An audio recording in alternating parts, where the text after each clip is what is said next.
All right, so Jeff Horn successfully defended his WBO Welterweight Championship against Gary Corcoran down in Brisbane, Australia.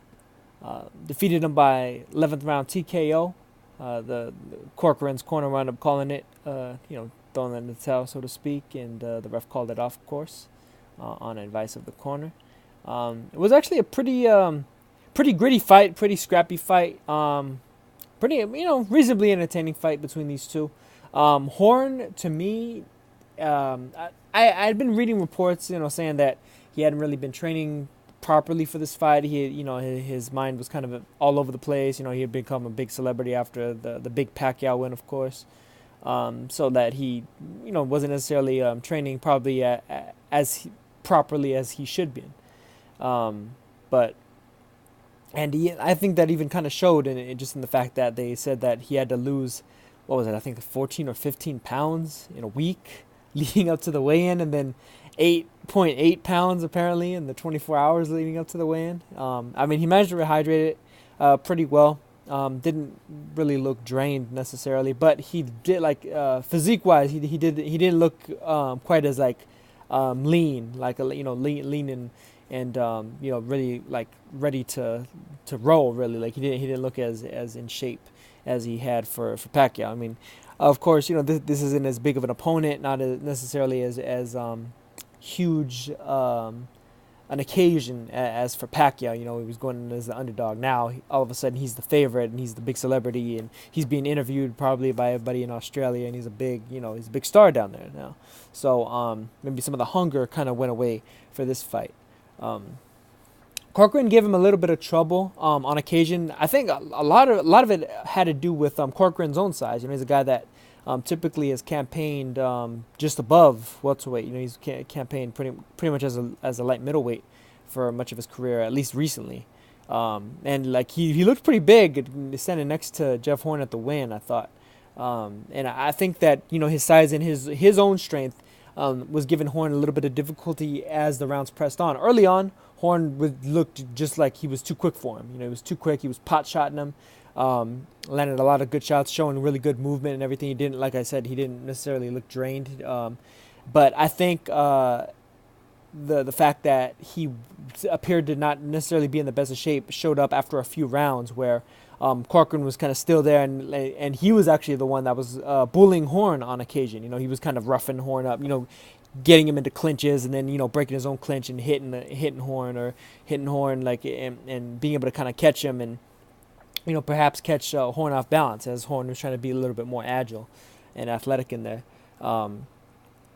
I did think Horn eventually did manage to get a bit of a second win, though, in spite of the fact that it looked like he might have been tiring a bit in the middle rounds, and he started to turn it up as it got into the later rounds, and pretty much take the reins completely away from from Corcoran in terms of being able to be competitive in the fight. And I think that's a big part of the reason why Corcoran's corner wound up throwing in the towel. Personally, I had the fight scored 8-2 as it went into the 11th round. So basically at that point, Corcoran needed a knockout. I know other people scored it closer. I saw some people giving Corcoran a little bit more credit, I think, than I was. Because there were a couple of close rounds. I could see maybe another round or two going Corcoran's way along the way.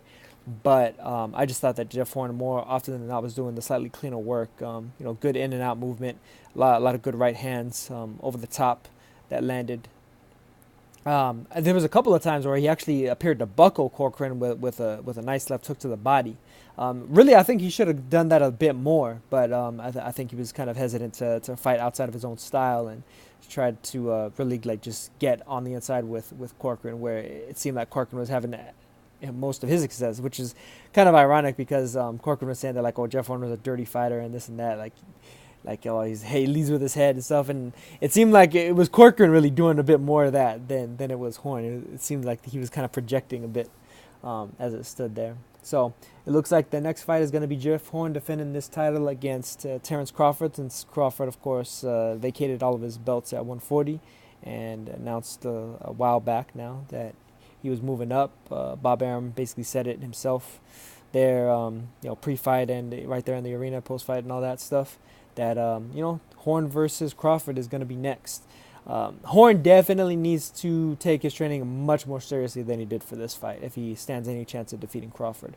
I actually do think that he can give Crawford a very good fight, especially if he shows up the way that he did against Pacquiao.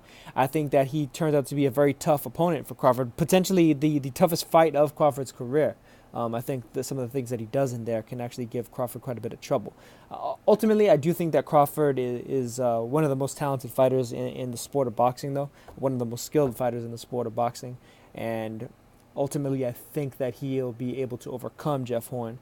And not only that, but, judges being what they are, I do think that perhaps they're going to be taking a very close look at Jeff Horn and his overall effectiveness against Terence Crawford, and they'll judge him a little bit more harshly than they would have otherwise, simply because of the popular opinion that, like, oh, he didn't really deserve the win against Manny Pacquiao. You know, a lot of times when there's a lot of fan backlash against a particular decision, whether it's right or wrong, then the judges tend to almost kind of like try to overcorrect in the other way for a given fighter. So that may be the potential there for Horn versus Crawford, especially in Las Vegas as opposed to in Australia. So I expect a good fight.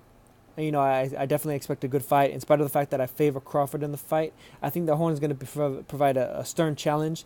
And at the very least, he's going to provide a different kind of challenge for Crawford. You know, he's a big guy. He's a very strong guy. Crawford hasn't fought too many opponents that could really kind of muscle up with him. You know, that more often than not, Crawford was not only the more skilled guy in the ring, but he was also the bigger, stronger, just more physical guy in the ring. You know, more often than not. There's only a couple of guys where I'd say maybe they kind of matched him, you know, like size and muscle for muscle and strength for strength. You know, maybe like a John Molina, whose boxing skills are nowhere near Crawford, so that didn't really take much effect. And then Ray Beltran, who, he's a very skilled fighter, but a level below where Crawford, or a level or two below where Crawford's at. And ultimately, he was pretty much trying to play catch up the whole time. And even then, he's not. He doesn't quite have the size that a Terence Crawford does as well. But solid win for Horn here. Pretty gritty fight. But I mean, hey, he was able to. Even though a lot of Horn's style is very predicated off of his physicality, his physical strength, being able to kind of manhandle his opponent, he was able to actually keep on doing that even against the guy that was a little bit bigger than himself in Corcoran. So I think that's reasonably impressive, as well as the fact that he did it, I think, off of not necessarily the best preparation, and he did it with a little bit of flair in the early goings, at least. I think he needs to definitely keep up that level of pace in order to fight with somebody of the level of a Terence Crawford, though. But that's going to do it for this one. I'll catch you guys on the next one. Peace.